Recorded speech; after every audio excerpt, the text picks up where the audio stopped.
Hello,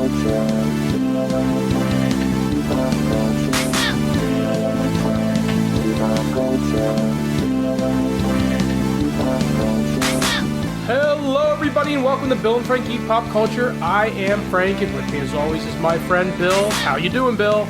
I'm doing great, Frank. Sound a little sarcastic. It was a little bit. I felt like you were mocking me a little bit, I'm going to be honest. I felt like you were like a little bit too high energy starting, so I wanted to knock you down a peg. Put me in my place. Yeah, get in your place, bitch. So, I got another bathroom work story. Oh, boy. So, I go into the bathroom, and I go right for the handicap stall. Of course. Why wouldn't you? All other stalls available. Of course. But I like the handicap one because it gives me more places to put my phone. What? How big is your phone? No, not my... there's like more things like sort of shelves. Because handicapped people need shelves. Well, they need things at, waist level. They can like lean on and stuff. So I go, I grab the door and I pull it open. Just opens right up. Dude, fully squat on the toilet, pants around ankles. And he just looks at me and we make eye contact. And I was like, oh, sorry, dude. And I shut the door. Who doesn't lock a fucking door in a public bathroom?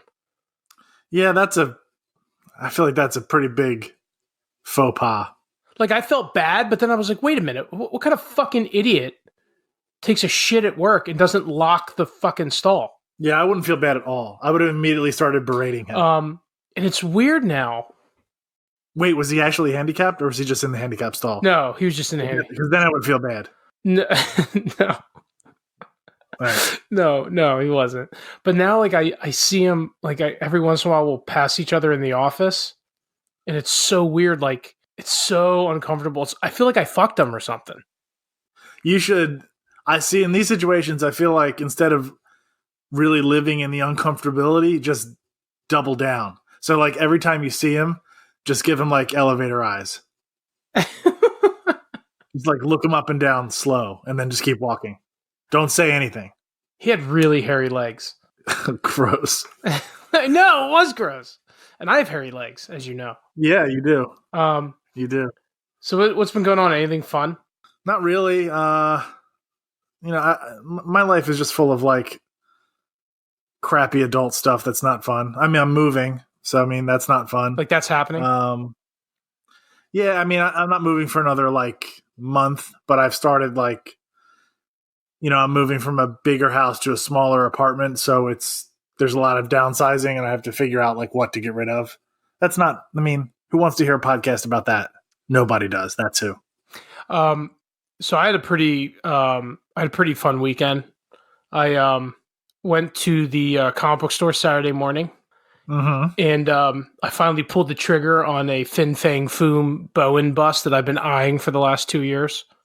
I said this to you on Instagram, and at least one person liked it. But there's something respectable about spending hard-earned money on a sculpture statue of probably a bottom 10 character in comic book history. I mean, bottom 10 is generous. I think we're in comfortable territory saying bottom 5. Yeah. But that's something else. Like, I don't even know where does that, like, you have, I know generally what you have in your collection. Like, where does that even go? You have all respectable things. Yeah. And then a random Marvel dragon. He's sitting in front of Craven. I guess that's as appropriate as a place as any. I didn't even know you had a Craven. Yeah, I bought that Craven Bowen, remember? Oh, yeah. Was that at Philly? No, it was at the same comic book store. At my comic book store. Oh, really? Is this the one that all the wrestlers always go to? When they're here, yeah. Yeah. It's like the one Foley was at and the one Piper was at right before he died. Yeah. The comic store in Lancaster, PA. You didn't go. Yeah, I didn't. You didn't go see Piper, and it may have killed him. I try not to put that on myself, but it's a struggle. No, but I kind of feel like he's going to be in Shang-Chi. So Fin Fang Foom? Yeah. Because he's linked to the 10 Rings of Power somehow. So I'm thinking... I mean, just because he's sort of an Asian-looking dragon, don't you think that's a little profiling, Frank? Yes. but also he's got like the Asian like mustache and everything. Dragon mustache. I know. You're thinking because he looks like he should be in a Chinese New Year parade that he should be in Shang-Chi. No, because he has, you fucking jerk off. He has some sort of link to the 10 power rings or whatever the fuck they're called. So I think he's going to be involved. Now that I own a Fing Fang Foom statue, I've researched him. Did you know that he's actually an alien? Fing Fang Foom? Yes. I guess no, I can't say that. I probably have read it before, but I didn't remember that, no. Although I guess that makes sense. I mean, he's a dragon with a mustache. Yeah, so then I've had this project that I've been wanting to do for a while where, I build those big modular Lego houses. Yes, nerd. Yes, like a child. So I had them down in like my room where I'm recording right now. I had them down on my like TV table, and Francesca over the last 6 months just she watches TV in here sometimes, so she plays with them. Right. So she's like completely destroyed them. Of course. So I built a shelf above the TV and put them up like 6 feet. So she can't get them now. So I'm 40 years old. I have toys. My child played with those toys, so I put them out of the child's reach so the child can't play with the toys anymore. Yeah, I mean, it would be the nerdiest thing about you, but I know about all the stupid Christmas houses you unpack every December. Yeah, we were already making plans where those are going to go in the new house. So anyway, yeah, so it was a nice little weekend. Then we had flag football yesterday, and we absolutely fucking routed this other team. It was awesome. There you go. I was jumping up and down on the sideline like a fucking asshole. I'm sure the other coaches hated me, but we've never routed a team before. It was awesome. I didn't do anything that fun this weekend. I had 2 7-year-olds sleep over here Friday night and refused to go to sleep, so I wanted to kill everybody. And then we went to my little town here of Waxhaw does a autumn festival that we went to, which was what it was. Your weekend sounds better. Yeah, I mean, it wasn't that. I mean, like I said, just running some errands, getting some things off the checklist that needed to do, read some comics. A little Bed Bath Beyond. Nice little Saturday. Yeah, it was. It was like a grown-up Saturday that ended with me building a shelf to put my Legos on. All right, Bill. So we got a lot to talk about. It's been a little while since we've done one of these. We apologize for that. It's just, I guess every once in a while life gets a little crazy and you just don't have the time or energy to do anything except go to work, pay the bills, and, occasionally eat something. So we're back. We're happy to be back, and we're thinking this is going to be a pretty great show. So let's get started. I talked about Superman Year One, Issue 1, on the first bonus episode, the solo jam I did. Jam. Yeah, my solo jam. Solo styles. I kind of talked about it then, how like weird of a book it was. And before we go any further, I just want to remind all the listeners that the solo episode is where Frank said he would have sex with me if he could choose any male. Go ahead, keep going. So Superman Year One, so I finally got around to reading issue number 2, and issue 1 ended with, I'm not going to rehash it, but it ended with Clark joining the Navy. Becoming a seaman. So 2 picks up there. He joins the Navy. He, gets through boot camp super easy. They end up picking him to be a SEAL. He's training with all the SEALs. It's too easy for him. Okay, whatever. Whatever you want to say about the choice to put him in the Navy. But, so Bill, I don't know what's wrong with Frank Miller. Like, I don't know if he fell and hit his head, if he was wearing a helmet now, but this book takes a turn. Okay. That culminates in Superman sleeping with a mermaid. That's a take. Okay? So, mermaids. So wait, he's out on a Navy boat and they find mermaids? No, so he's training as a SEAL. Right. And I guess one night he's out staring into the ocean and Contemplating. Contemplating, and his drill sergeant or whatever Navy SEAL trainer comes up next to him and he's like, you hear the ladies, huh? And he starts talking about these mermaids and stuff and how people go into the ocean to follow their song and never come back. And then they like show them like skipping across the water. And I'm like, what the fuck? So then the next night he actually goes out into the ocean to like find these mermaids. Right. So he goes down into the water. Now, in the first... No, this is Superman we're talking about. Right. So in the first issue, he had telekinesis. Okay. No. He didn't have telekinesis. He had telepathy. Telepathy. And what's that?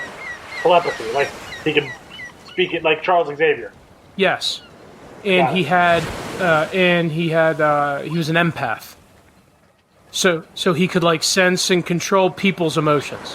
I already hate this, but go ahead. I know, it's horrible. Okay? So, then he joins the Navy. Now, he goes down to find these mermaids. And within a matter of 5 minutes, teaches himself to breathe underwater. Of course, naturally. I don't understand. This DC Black Label is such a weird fucking thing. And, like, I'm reading what's supposed to be Snyder and Capullo's last Batman story, which is also on the Black Label, and that's a fucking head trip in itself. That's like a whole nother episode. But then again, like the White Knight stuff that Sean Gordon Murphy's writing's on there, and they're really good. But they're not like... It's supposed to be like their adult label. The only thing that's been adult about the Black Label was when they had Batman's dick in that one book, and that was like a big... That was a big pop... that was like a, headline grab. And it's just... I don't know. It's really weird, But this Superman Year One, oh my god, I couldn't stand the first one, but I was like, I'm going to read the second one because I couldn't stand the first one so much. I have to see where this goes. What a fucking just dumpster fire! It sounds like they merged him with Aquaman.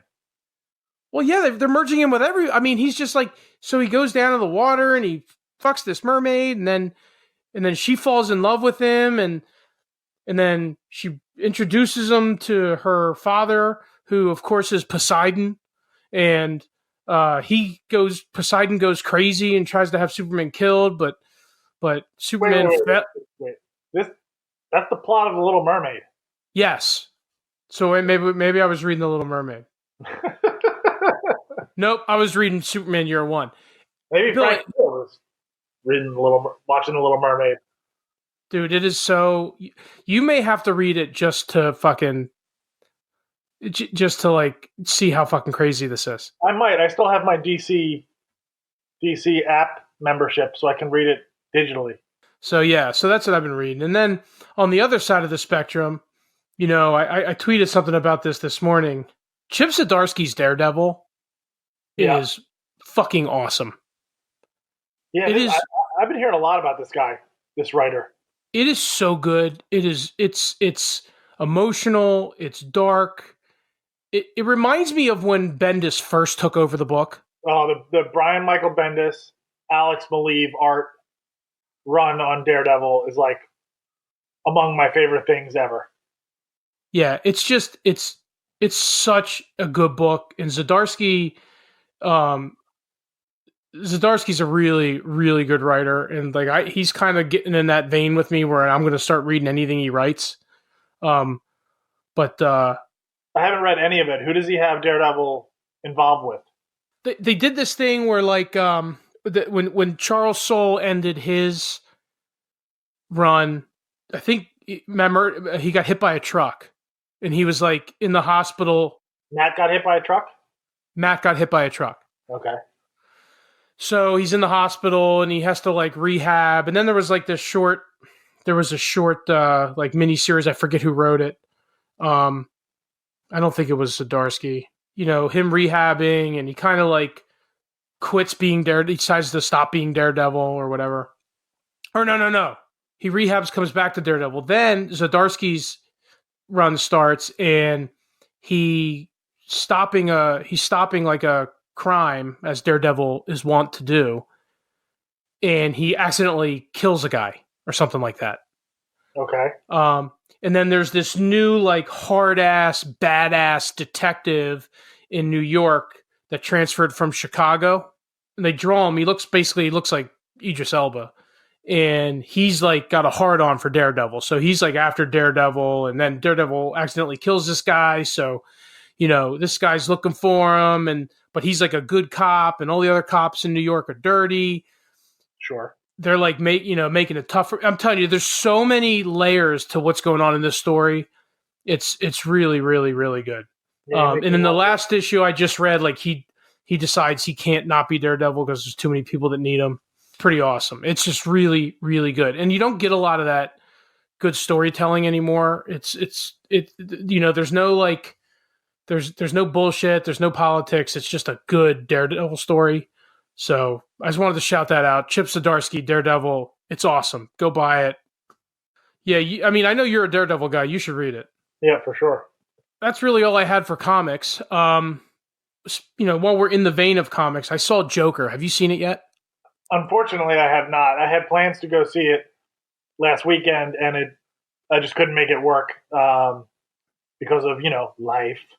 So I didn't yet. I haven't yet, but I'm planning on seeing it this week. Oh, Bill, it is so good. Yeah, I get a lot of interesting things about. I haven't spoiled anything. I don't know the plot beats or anything like that, but I've read everything from comic book purists hating it. See, I don't get that. I've also read a bunch of real psychiatrists and psychologists saying that it's the most accurate depiction of mental illness ever in movies, which I want to see. It makes me want to see it so bad. Like, I don't even know if I can say it's an enjoyable movie to watch. Yeah, it's tough. It's disturbing to watch, is what I've heard. It's disturbing. It's uncomfortable. It's dark. The descent into madness. It's crazy, and I really want you to see it so we can talk about it, because there's a lot of this is a movie you can talk about forever after you watch it. Yeah, I mean, just some of the reactions I've read, that there are some people that think it's the best comic book movie ever made.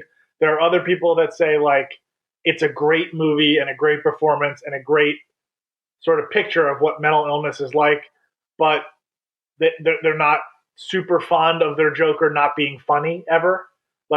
This isn't even Heath Ledger's Joker, which was as dark as it's ever gotten, was still, you'd laugh at stuff. But this guy, there's nothing funny about it, which is a criticism that I kind of understand. And I really am looking forward to seeing it for myself so I can make my own judgment.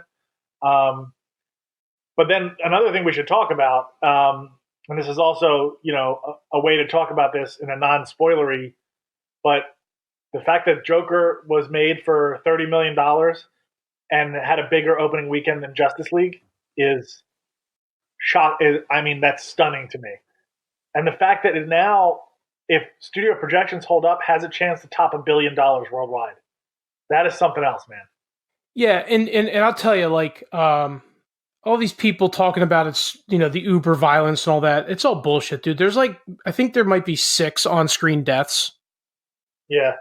And one of the articles I read today was that not only is Joker not going to inspire violence, all it really did was inspire a bunch of unnecessary hand-wringing, which is exactly what you and I said a couple weeks ago. That's exactly what happened. I'm sitting there waiting for I don't want to ruin it for you, but yeah, I mean, it's not uber violent. It's so ridiculous that it even became a conversation after you see it. It's going to make you so angry.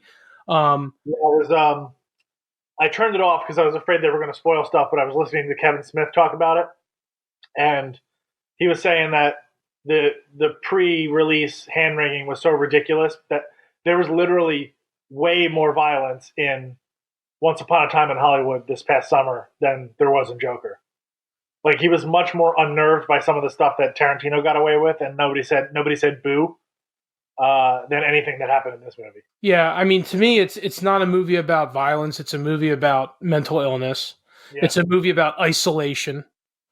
Um, it- Yeah, I don't know if you saw this, but I can't remember the website. But they put out like a 12-minute video of Todd Phillips sort of doing commentary on just the opening scene of Joker. So I did watch the very first scene where it's him sitting at the makeup chair. yeah, And one of the things I took away from it was Phillips said like almost every shot in this movie is designed to make the audience member feel uncomfortable, and like everything is designed to make you sort of to make him be sort of like an outcast, and to make the audience sort of feel that, which is going to make for uncomfortable viewing, but necessary viewing. first of all, like cinematically, what's the word I'm looking for? Cinematography, Yeah, unbelievable, yeah. gorgeous, like a piece of art. But there's one thing that happens in the movie, and it's got nothing to do with the movie. It doesn't spoil anything. It's just something that happens. So I want to tell you about it. Okay. So there's this part where he walks into the kitchen and he starts pulling things out of the refrigerator. Yeah. And he's just pulling everything out of the refrigerator. Then he pulls the shelves out of the refrigerator. Then he just climbs into the refrigerator and shuts the door. I'm telling you, it is so fucking weird and twisted. It is such a brilliant fucking movie. I'm assuming Phoenix is everything that we expected him to be. Dude, first of all, he looks anorexic in it. Yeah, he lost like 60 pounds. Like he's disturbing to look at. Yeah, because he's got a face that looks weird. Phoenix has sort of got the ability to like. People are talking about how he sort of can contort himself. Oh, dude, his body is like, yes, he can, and it's really just like it makes it even more disturbing. But he is unfucking believable. Like he's unbelievable in it. I'm really glad that the movie, like I was starting to get a little bit, I wasn't really concerned, especially when I saw what they made the movie for. Like $30 million is nothing. But I was starting to get a little concerned that it was going to take an unnecessary hit because of all the people talking about the glorification of violence and all that stuff. But the box office has been super healthy. And then its second weekend, which just passed, it slowed down at a much slower rate than most comic book movies.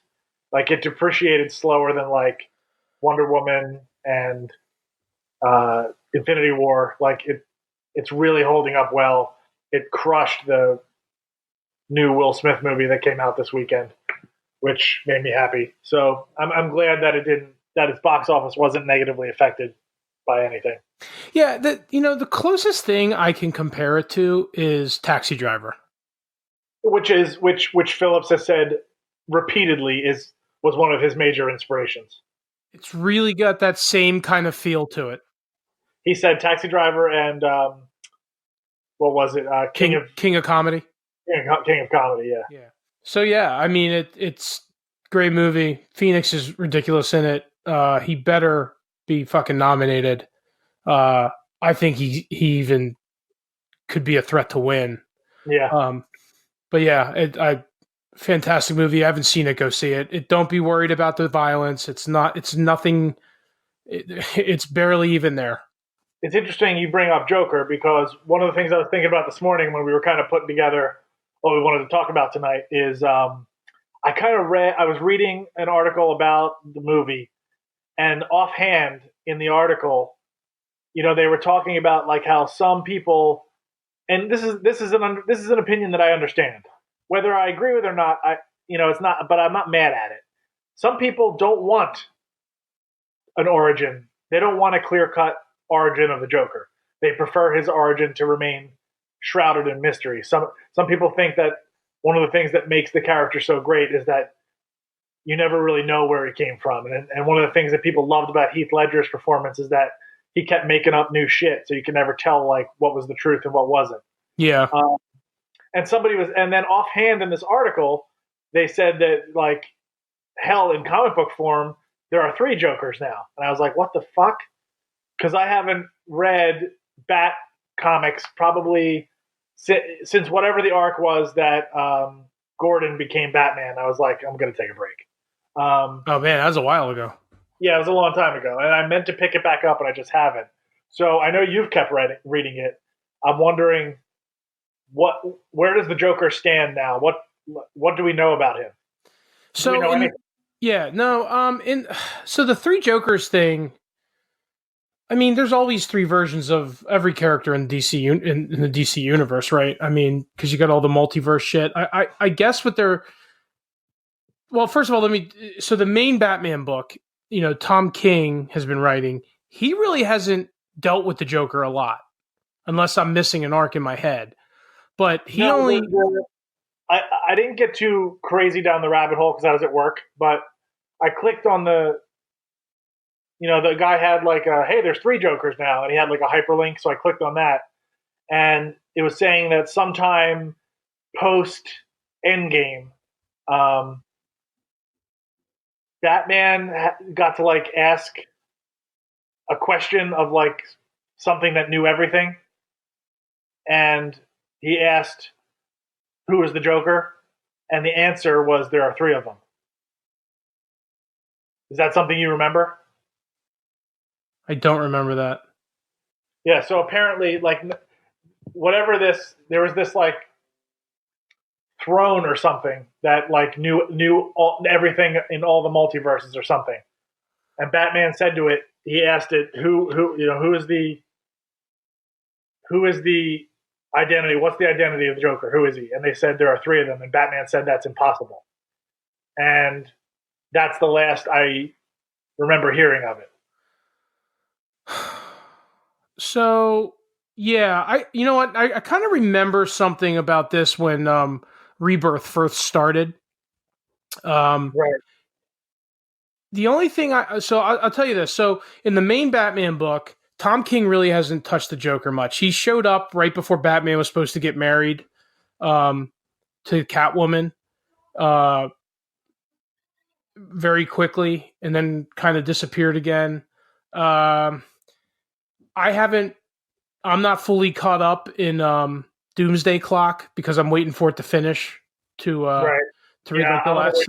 I'm gonna read that too. It's too interesting not to. But there's a Joker in there. Yeah. And then there's I saw one of the covers had Joker on it. Yeah, there's a Joker in there. Then there's Sean Gordon Murphy's Joker. I don't know. I the 3 Jokers thing is I don't know that. I don't know. I mean, they had the Dark Knight's Metal thing where you got the Batman who laughs, but that's not the Joker. That's Bruce. No, what I was reading, and I didn't get too far into it, like I said, but what I was reading was that Batman has, this omnipotent power told him there are 3, and he's been researching it ever since. And he's come across like inconsistencies where like one of the things I read is that like Joker was arrested somewhere in Texas, but then Batman was also fighting him somewhere in Maryland at the same time. So Batman's starting to believe that there are 3 Jokers. And then another one of the things I read is that the 3 Jokers are the Brian Boland art inspired one from The Killing Joke, the most recent one from the Snyder run, art wise, yeah, and then the Clown Prince of Crime from way back in the day. I wonder. And there may actually be 3 of them, which is why people were saying, that would explain why his origin's always changing and his stories are always changing, and he seems to be in multiple places at once, and he's always able to outwit Batman. So, I mean, it's very interesting. And I was just curious if they have, if you had read that they'd gone anywhere else with it. No, I don't think they have. But now I'm gonna be up all night in the rabbit hole trying to figure out what the fuck's going on because I read every Batman title. Right. But, yeah. Maybe next week we can follow up. Unless this is going on in Doomsday Clock, I don't know. No, I didn't read that. Most of the stuff I read, it had to have happened. See, I don't know which titles they're talking about, but all the stuff I read said that I think it's this stuff happened either in Endgame or right after. It might have happened after Endgame because post Endgame is what I kept reading. Now I don't know what that means. I don't know what title that means, but post Endgame is Batman. Right, so it's probably in there somewhere. Yeah, I'll get to the bottom of it, and we'll report back here next week. We got a pretty interesting question today on the Twitter. The Twitter? And copyright Jericho. And I want to it's a pretty good question. I want to throw it to you, and I want to see where your head goes. All right. Yeah. So this is from Truth Monkey 13 at Monkey 13 Truth. Right. At Bill and Frank Eat Pop Culture. Question for you: if you had full creative control to make one comic hero movie, any character, plot, and any cast, what would it be? This is based on what you would love, not based on sales, revenue, etc. Great show. Thanks. Holy shit. I'm going to need a minute. Have you thought about it? I have thought about it. Let's hear your thoughts. So I would make a very loyal to the book Preacher. Which I have argued many times is the best comic book series ever written. And as I'm still a little sour grapes because as good as The Boys is, executive produced by Seth Rogen, Preacher was probably as bad. Yeah. And well, I think it's proof positive that Preacher should have held out for a streaming service rather than a cable network. They were not able to get away with enough. Yeah, but you could see where they were going with the story. It wasn't like The Boys was pretty loyal to the story. Yeah. I got my hopes a little too, I loved The Boys. I got my hopes a little too high that it was going to be really as graphic as Ennis is. It wasn't. Even in the first episode, there was some stuff they sort of glossed over that would have been jarring. But that's what I was hoping for. But that's neither here nor there. Yeah, we're not talking about The Boys. We're talking about I would make Preacher, and I would make a loyal to the book Preacher. Maybe it's a trilogy. Now casting, that's tough. I feel like he's maybe a little old, but I feel like what's the guy from what's the guy's name from Man in the High Castle? The Gruber Führer Smith. What's his name? Rufus Sewell. Yeah, like Rufus Sewell. Maybe he's a little too old, but yeah, probably. I don't know. I actually thought the casting for the show was decent. Yeah, I liked the guy they got to play Cassidy. I thought Dominic Cooper was good as Jesse. Yeah, he was. I wouldn't have cast him. Ruth Negga got all the critical acclaim, but I didn't like her as Tulip. I didn't like her as Tulip either. Yeah, I don't know how I would cast it. That's a tough. Let me think about that, and I'll come back to it. What do you got? God, I'm still struggling a little bit here. Anything you can do, anything. That's what makes it hard. There are so many things I would want to do, but this is going to seem a little crazy considering the summer we just went through. But I would do a for real Dark Phoenix saga. I think. I knew you were going to say that. And I would, the same as you. I wouldn't try to make it into one movie. I would make it over the course of 2 or 3. But I'm talking about I want everything. I want the Hellfire Club and Mastermind and all that. Hellfire Club, Kitty Pryde, all that stuff. I also want the Lilandra. I want the Shi'ar Empire. I want Lilandra. I want the Corsairs. I want everything. It's literally what I want is impossible. But I mean, well, I guess not. After seeing Endgame, I guess nothing's impossible. But that was, all my comic book love can really be traced back to Chris Claremont and his run on Uncanny X-Men. It was the first story that I truly fell in love with. And the first graphic novel I ever owned was the Dark Phoenix saga, which I gifted to your son. because I was like, if he's gonna read anything, he should start with this. Yeah, and he did. Yeah. As far as casting, there's such a vast array of characters that would have to be cast for that. I wouldn't even. And I know you've thought about this. If you were casting Jean Grey, who would you cast? Jessica Chastain. If you were casting Emma Frost, who would you cast?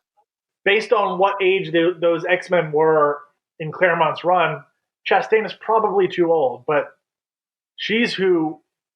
Like, I thought Sophie Turner actually acquitted herself pretty well, but I don't know. Like, Jessica Chastain, when she has her hair long and bright red, looks like she was like it's Jean Grey ripped out of the comic book. Who would you cast as Emma Frost? Oh God, that's such a good question. I don't know. I need more time to think about this stuff. I can get back to people next week. Alice Eve? She was actually in the running up until January Jones beat her out for First Class. I think she might have been the final person that was up for it with January Jones, she's a great choice. Who would you cast as Sebastian Shaw? Not Kevin Bacon, probably. Not Kevin Bacon. Not Kevin Bacon, no. That's weird because that's who they cast as Sebastian Shaw. That is very strange. My first inclination is not him. I haven't had enough time to think about this stuff. Okay, so let's simmer on it, both of us, and we'll come back with our answers next week. But I'll come back with a full cast next week if I. Yeah, come back with a full cast. That's awesome. We'll do that. You come back with a full cast. I'll come back with a full cast. I'm sticking with a Preacher trilogy. Okay. Okay. We'll come back next week, and you're going to do what, like a Dark Phoenix trilogy? Yeah, that's what. And next week we'll come back and we'll cast them. Gotcha. Okay. So, I'm not going to cast every person in the Shi'ar Empire. I'll do, like, the top people. Like Gladiator and... Yeah, I'll do the main players. Is that his name, Gladiator? I got to decide what... Like, because if I pick... Like, say I pick Jessica Chastain to be my Jean Grey, that means, my Scott Summers has to be someone in his at least late 30s, if not early 40s. Because they got to look like they could be together. Well, listen, you got a week. Homework, I love it. Homework. Anything else going on in the movies you want to talk about? Yes, there is something else in the movies I want to talk about. Good thing I asked. Yeah, amazing how that works. Before I get going here, because I'm hot.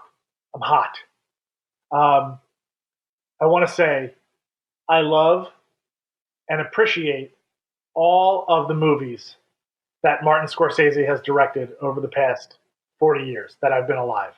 You don't appreciate all of them. Well, yeah, I appreciate his craft. You hate Casino. I don't love Casino. I appreciate Martin Scorsese's craft. Whether I like all of his movies is sort of here nor there. I don't love Kundun. I don't love The Age of Innocence. I love Goodfellas. I love The Departed. I love Gangs of New York, despite DiCaprio's in and out accent and Cameron Diaz's woeful miscasting.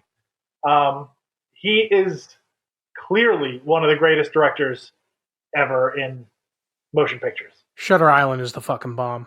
Oh gosh, Shutter Island maybe the sneaky best maybe my sneaky best favorite Scorsese movie. That's a great fucking movie. All that being said, Marty Scorsese needs to shut his fucking mouth. He needs to shut up. He's not doing himself any favors. One, I don't agree with him. Who is he to tell me what is cinema and what isn't? If you go to the movie theater and the movie makes you feel something, it's cinematic. It's a movie. It doesn't matter if there's no green screen or if there's 100% green screen. It matters how it's made. No one is going to be able to convince me that the Marvel movies are not cinematic. If you went to see Infinity War and Endgame, I would argue there's nothing more cinematic about than those movies. I don't know why he's got such a bug up his ass. I mean, I think it's probably because even though everybody agrees Martin Scorsese is a great director, guess what? Good old Marty Scorsese doesn't sell fucking tickets. Well, I'm sure it's because he's getting a lot of like weird looks because his new movie's going to right to Netflix. Right, but I mean, I think he's had this opinion for a while, and listen, everybody says they love Scorsese, but like, I think one or two of Scorsese's movies has made over $100 million. So, like, to put it in wrestling terms, he ain't putting butts in seats. As the Dream would say, where's the money? All these people in the world coming to saying, "Oh, I love Scorsese. Oh God, I love Scorsese. He's the best." But when Silence came out 2 or 3 years ago, no one fucking went to see it. You know, Netflix, regular movie studios, the classic power studios, Universal. Now, Bill, just to be clear, Yeah. just to be clear, you're not saying that just because nobody goes to see a movie, it's not a good movie. No. Right. But I think his objection is like, hey, you know, I don't understand him saying like movie theaters need to step up and be a place to show all these kinds of old, you know, the old school golden age. Like I get that's what he wants, but like when he said he wanted to make The Irishman, but it was going to cost $150 million because of all the de-aging technology he's using on De Niro and Pesci and Pacino, movie studios were like, no, because we're not going to make that money. Your movies don't make that money. You know, and I think he's, you know, pissy that Endgame in 3 days made the sum total of all of his movies put together. To me, this is sour grapes and elitist snobbery at its best. You'd be pissed too, though. You'd be pissy. I'd be pissy in like a way of like, hey, my movie's good. I wish people would go see it. But I wouldn't say, well, my movie is cinema and their movie is a theme park. Like, that's fuck you, you know? It makes me not want to watch The Irishman. I'm still going to watch The Irishman. I mean, I probably will too. But you know what I'm going to do? I'm going to fucking watch it on Netflix. I'm not going to buy a ticket and go see it in the movie theater for the 2 weeks that it's out. Because fuck him. I hear what you're saying. And I you know, I'm sure he's not the only one that feels like that. I mean, how much money did Once Upon a Time in Hollywood make? A lot. Oh, did it? Tarantino, yeah, it made like 150 million. Tarantino's like the last man standing that can sort of make these old schoolish feeling movies, even though his really aren't. He's kind of a brand all to himself. But he can still do it. He can still do it. But I mean, would Martin Scorcese say Christopher Nolan is not cinematic? Like if he really thinks that, then sorry, the world's moved on, pal. The world has moved on. The world has passed you by, old man. Maybe it's time to hang it up. Jesus. It sounds a lot like get off my lawn. Cutting a promo on Marty. I mean, it makes me sad because Scorsese's great. Like I said, there are many of his movies. You know, you brought up Shutter Island, and there's not a thriller more rewatchable to me ever than The Departed. I watch it every time it's on. I love it. And then for him to be like, oh, you know, it's all green screen and special effects when he's spending $100 million making Robert De Niro look like he's 30. Like, okay, you're doing the same thing. I mean, I hate that he said that he made the original comments, and then I hate that he doubled down on them. And he's not the only one that feels this way. I just think so. Jennifer Aniston came out with similar comments this week. Another one of my, I love her. I think she's awesome. But the way she said it offended me a lot less than the way Scorsese did. She said, like, those movies, I get why they do well. They don't interest me, but I don't think they should not be made. I think that maybe we could do with a little less of them. And I wish there were more, you know, movies like there were pre all this technology. And she called them like the Meg Ryan era of movies, which I don't necessarily need more Meg Ryan movies, but I understand her point. And I don't disagree with that.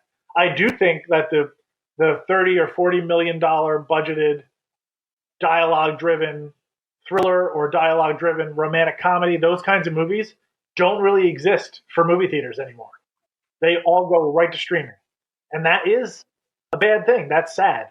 How much money did Downton Abbey make? I think it's currently sitting around 70, which is pretty good. That movie was fucking good. But I understand, you see what I'm saying? Like, I understand her point. Like, I wish that there were more of those movies that went to theaters and more people that were willing to go see them. But I think you can make that point without denigrating Marvel. I mean, The Joker is that movie in the clothing of a comic book movie. Right, exactly right. And my favorite thing, like, I posted this to all my social media stuff.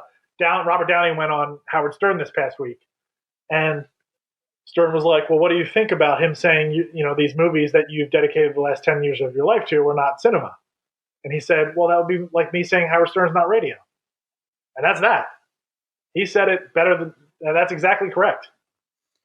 As usual, we just need to ask RDJ, and we'll get the right answer. Yeah, he always has the right answer. He really always does. Except if it's, "Hey, RDJ, do you want some of this black tar heroin?" Or "Hey, RDJ, would you like to make Dr. Dolittle? Because holy God, is that the worst trailer of all time?" I don't know. I kind of want to see it. Oh God, it looks so bad. So bad. Okay, then I'm not going to tell you about how I popped last night when I saw the trailer for the first time. So that trailer had like the most negative reaction of like any trailer of the last 15 years. You were the person that liked it. Everybody else hated it. Now I'm holding to it. Now you're going to be the guy. Now I'm the guy. I'm going to carry Dr. Dolittle on my back. But I don't know. Like, this whole thing has really pissed me off. Like, and Downey expressed himself very well on Howard Stern. I thought James Gunn was really eloquent on Twitter. He said, like, "I remember back in the 80s when people boycotted or wouldn't go see The Last Temptation of Christ because they were judging the movie when they hadn't seen it." He's like, "I felt bad for Martin Scorcese then, and I wish he would stop judging my movies without seeing them now." And I thought, good for you, James Gunn. That's a good point. I forgot about Last Temptation of Christ. The whole thing really, now I kind of wish he just would go away. Well, it's kind of a strange, like, is anybody asking Martin Scorsese's opinion in 2019? Apparently, like, he's not, in his defense, I don't want to defend him because I think he's a crotchety old man whose movies don't do well and he's bitter about it. But he's not just blathering this stuff out of the clear blue sky. People are asking him. So he's not just standing in the street smearing shit on the wall, like right. with a double-sided sign. He's long time friends with like Spielberg, and like, God, for every Schindler's List in Munich that Spielberg has made, he's made fucking Ready Player One. That movie sucked. If Spielberg can do it, then you can kind of wrap your head around it, Marty. Okay. So what else is going on? What else is going on? Well, the last thing as far as movies, and there's not really much to report here, but Ryan Reynolds, as he does, got Instagram and social media talking again. He recently posted a picture of himself outside of Marvel Studios. He definitely went in for some sort of meeting. He joked that he was auditioning for the role of Anthony Stark, which obviously he's not. I don't know that people expected, the Deadpool news has now been sort of steadily building for the last couple of weeks. First, it was a couple of weeks ago saying Disney's willing to let them stay in the R-rated world. And then it was, we're going to see Deadpool sometime in 2021. And now Ryan Reynolds has officially gone into the building for a meeting, fueling hopes that we could see him sooner than later, which I think would probably be a good thing. Your thoughts? I think of any of the newly acquired characters, they need to, even more so than Wolverine, because I to be honest, like, I kind of feel like the world just needs a break from the X-Men for a little bit. I think they need to get Deadpool involved as quickly as possible. And the cool thing about Deadpool is, the cool thing about Deadpool is, in the comics, the way the character is and what the character is, he can pop in and out and not have to be the main focal point.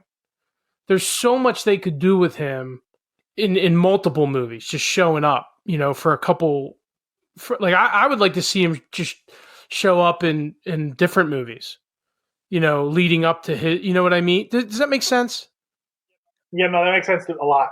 They just like pop in and out somewhere. Just pop in and out somewhere, maybe one or two lines, maybe no lines. Just very Deadpoolish kind of things. And just to get him cemented into this universe. I think they need to get him involved as quickly as possible, because waiting for 2021 to see Deadpool again for on screen, that's a long time. And I mean, how long was it between Deadpool 1 and Deadpool 2?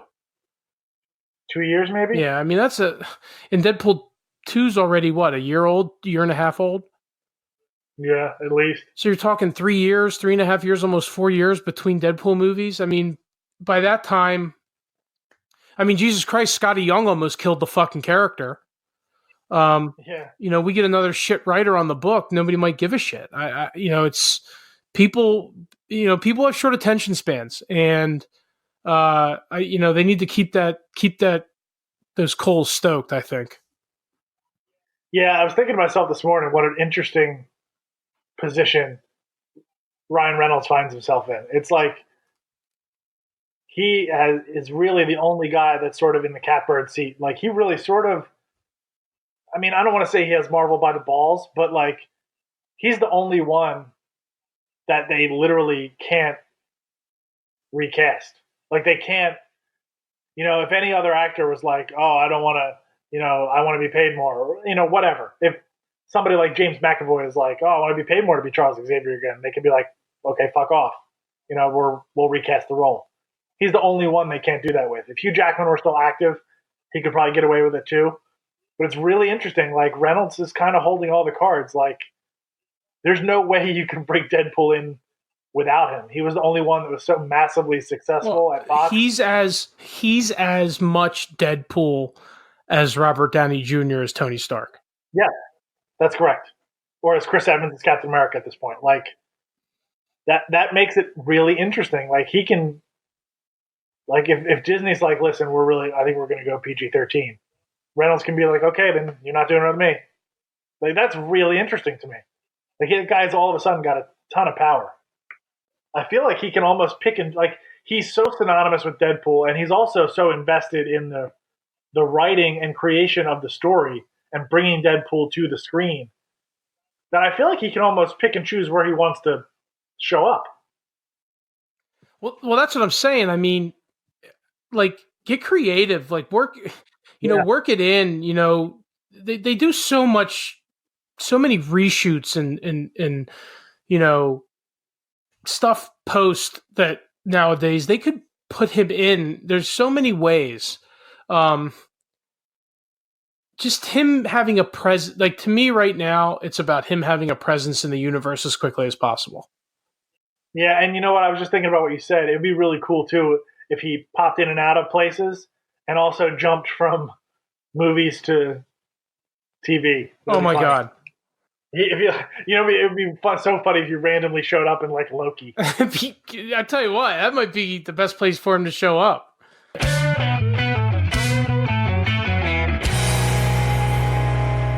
All right, so Bill, tomorrow night I take the Twins down to AEW in Philadelphia. I'm super amped. Whoa, I forgot that was tomorrow night. Yeah, buddy, I can't wait. I'm so juiced. Gonna see Kenny. You get to see that classic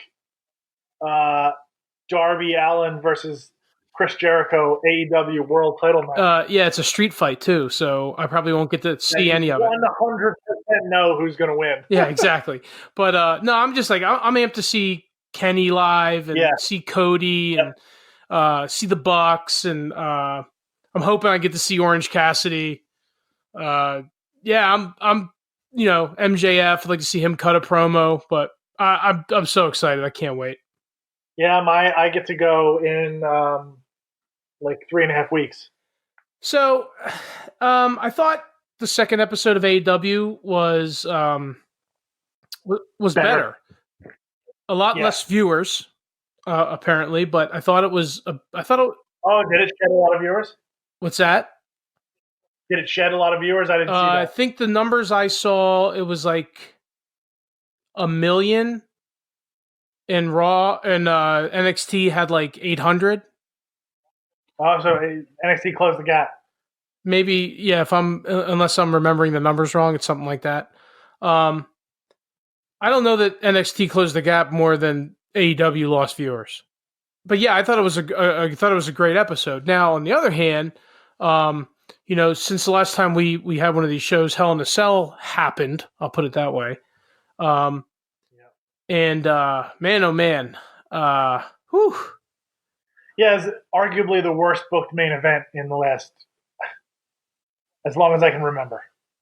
Yeah, it's funny when you say to when your 11-year-old comes down the next morning and he says, "Who won?" and he says, "Did the Fiend win?" And I say, "Yeah, the Fiend won."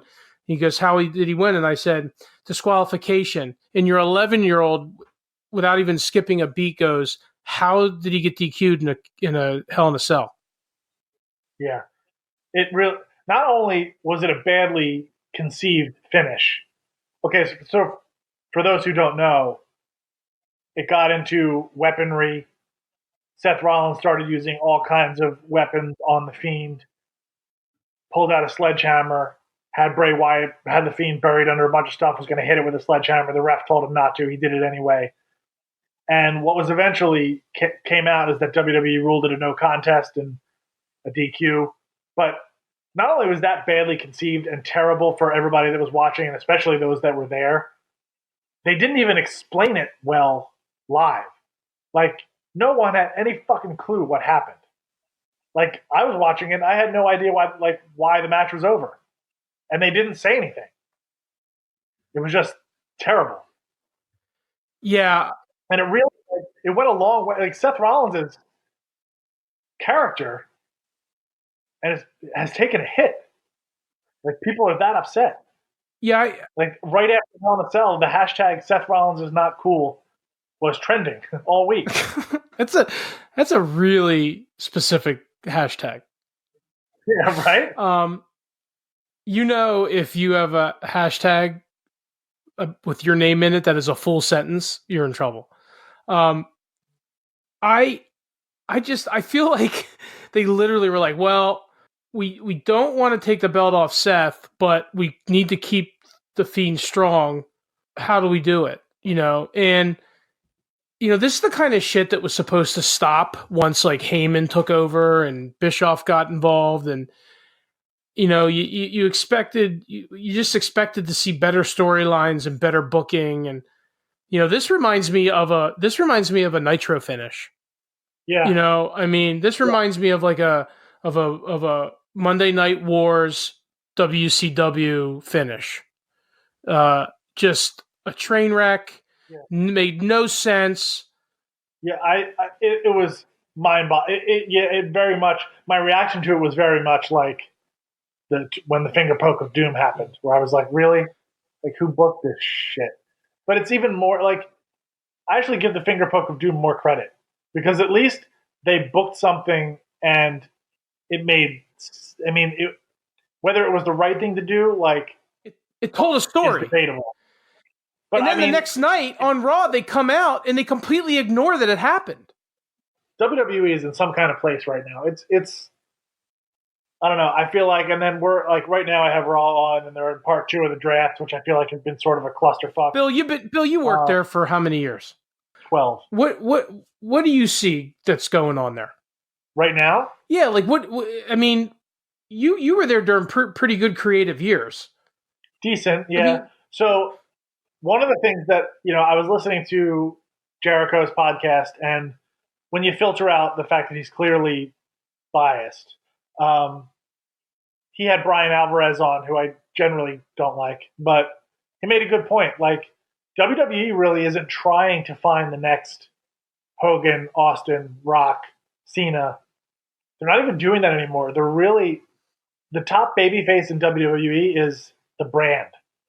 They push the brand. That's absolutely correct. The actual people. Nobody in WWE draws. WWE draws. Right. It's a really interesting thing right now. Alvarez put it really well. He said that from a fan engagement point of view, WWE is in really hard times. Their house shows are not selling well. For the first time since they almost went out of business pre-Monday Night War, they had to cancel a whole loop of house shows because there was no ticket sales.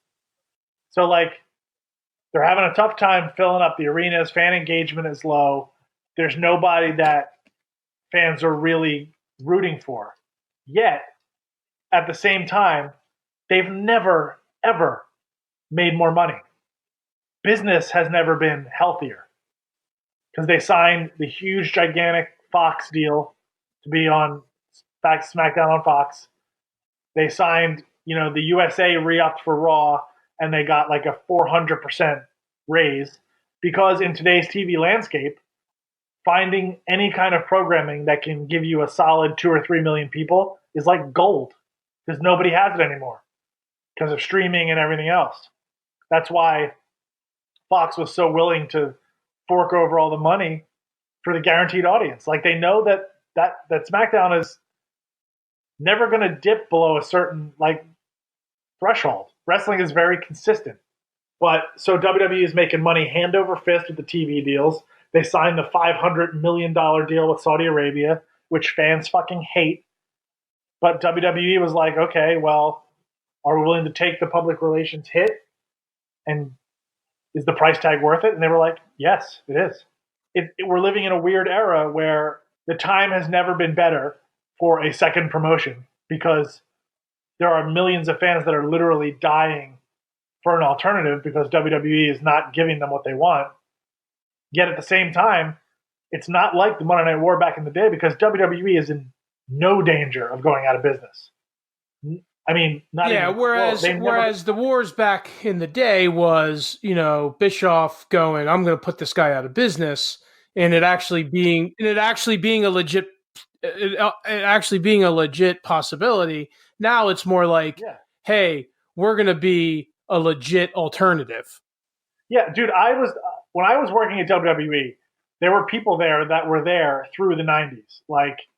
And they were telling me, like in 1994, 1995, they were taking, they took the water fountains away because there was no money.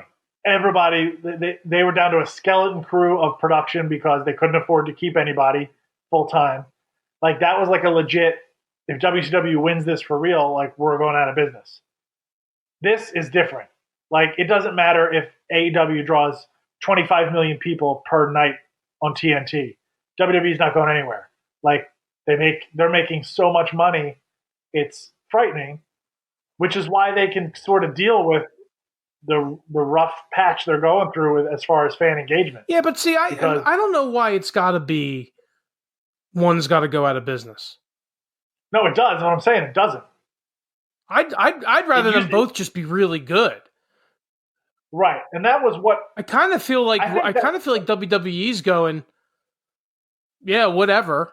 We don't need to be good because we have this brand, and it's like Campbell's Soup, right? When I worked at Campbell's Soup is shit. It's a shit product. Progresso is far better and cheaper, but Campbell's Soup is more expensive, but it's shit. But it had the brand. And it lived off its brand. And that's exactly Bill, so we had an era.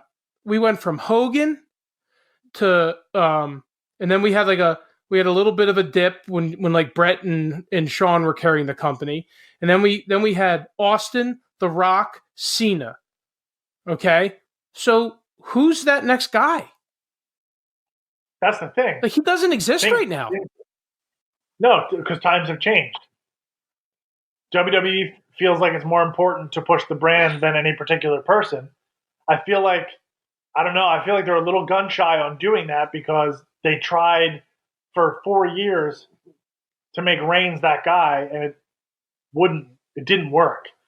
What happened with Cena was for years, and they made this podcast that Jericho had with Brian Alvarez was awesome.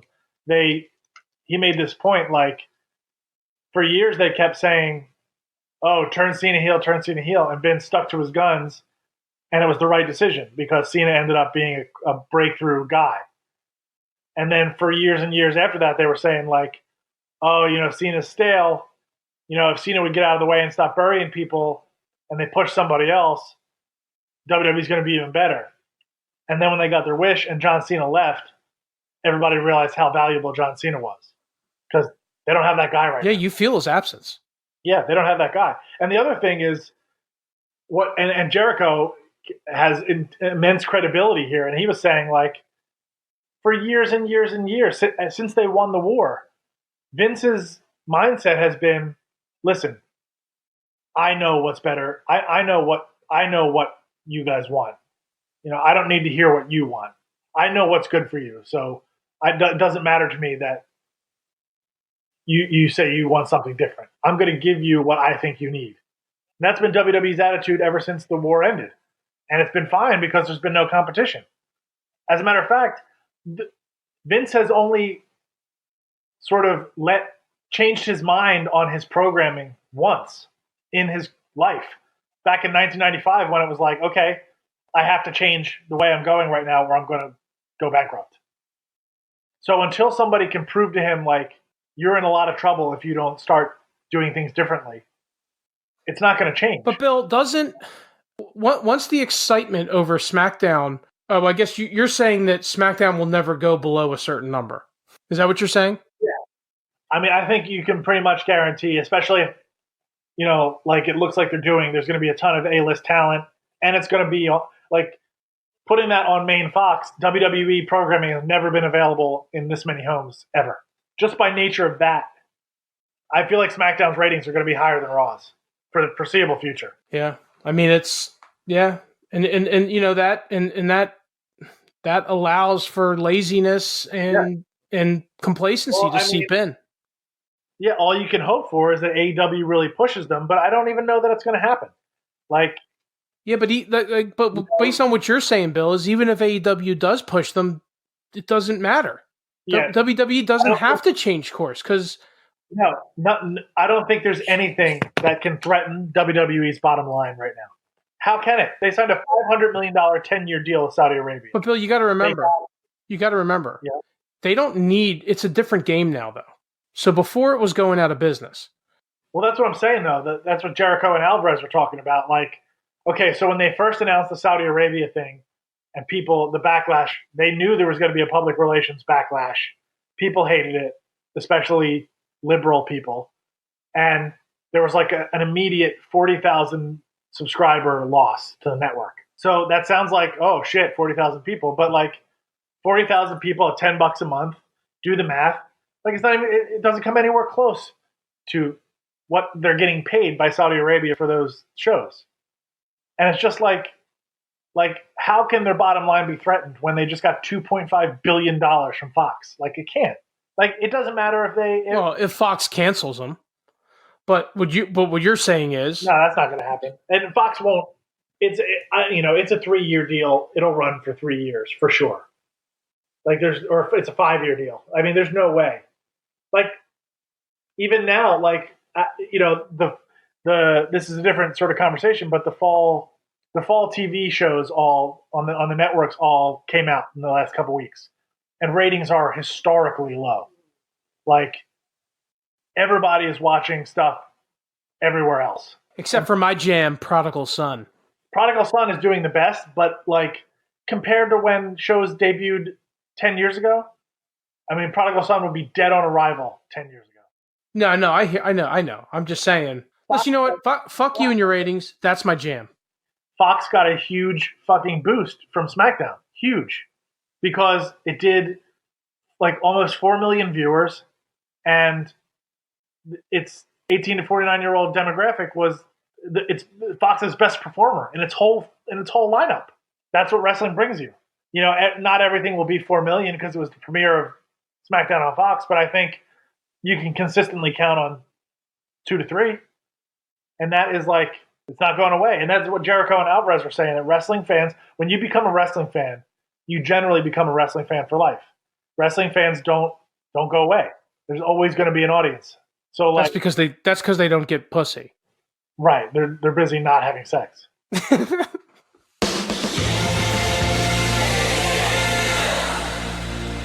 All right, Bill. So we're going to close this one up here, and but before we go, I want to talk about what's going to transpire this Friday night. What's going to transpire this Friday night? Oh, I think I know what you're talking about. Could you be talking about live jams? Live jams. Live jams. Explain live jams. Okay, so what is Live Jams? So Bill and Frank, we're going to take to the air live on Podbean on Friday night, and we're going to watch SmackDown live with you. If you can't stand the sound of Michael Cole's voice anymore, come on and join Bill and Frank. We will guide you through the ins and outs of WWE's Blue brand on Fox. I will be drinking heavily. I will as well. Probably not as heavily, but I will be drinking. And you'll get us through the commercials. Yeah. You'll get, who knows what's going to happen, Bill? It's live. I don't know what's going to happen. Well, the really interesting part is going to be usually about 90 minutes into a 2-hour wrestling program, you start masturbating. That's going to be. So will that streak continue? Will that streak continue, and will it mean sort of a ratings spike? I'm curious. We'll have to examine it by segment, but Podbean has a pretty cool thing. So we'll be live. We'll post a link out on Twitter, or you can just go to Podbean and find it. And you can call in while we're recording live. So anybody who decides to join us and listen, please click the link, call in, say hi, ask us some questions. You don't even need to be watching SmackDown. Call in, ask us some questions, tell us what you're doing on Friday, or call up and watch SmackDown with us. We've got friends all over the United States that like wrestling, so come hang with us. Call, don't call. We'd love to hear from you. But if you're more of just like a sit in the corner and masturbate kind of guy, not really get involved, that's fine too. But yeah, I'm super excited about it. It could either be a complete catastrophe disaster or it could be pretty awesome. I'm leaning toward pretty awesome. Other than that, I got nothing else. Check us out on Twitter at BFE Pop Culture. Bill, great show. Thank you very much, sir. All right. Have a good rest of your week, everybody. Friday night, be there, 8 o'clock, live. Live jams. Be well.